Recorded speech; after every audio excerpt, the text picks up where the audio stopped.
Hello everyone. If you want to become the great public speaker, then this tip is for you. So the tip is, one of the most difficult thing about public speaking is making content.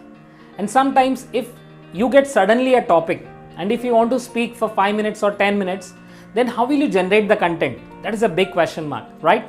So whenever any topic comes to you, then have this 5 wives and 1 husband. So what is this 5 wives? 5 wives are what, where, when, who and why, and husband is how.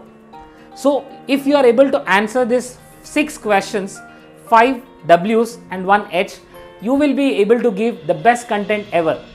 And I am following, and many greatest public speakers are following this. So let's see what are this. If you get a topic called anger management or a stress management or about parenting or about creative thinking.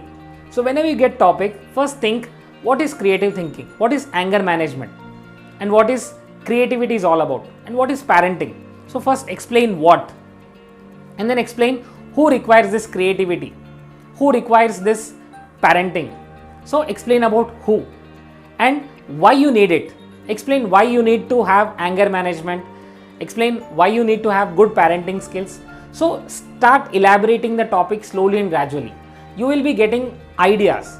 So these ideas will be generated by you with these questions. So you ask yourself in your mind what, where, why, which, who, and then explain when, what, where, which, why. So you will be getting a lot of ideas and how to implement these ideas and how to move forward. So have this 5 W's and 1 H. This is the simplest technique. By following it, by practicing it for some days, you will get an idea. And for homework, you can do this.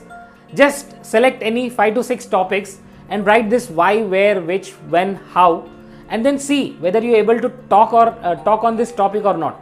So this is how you can able to become master in the art of public speaking. It is an art which can be learned and which can be mastered. I'm very sure this video will be useful and you will follow this tip. Thank you so much.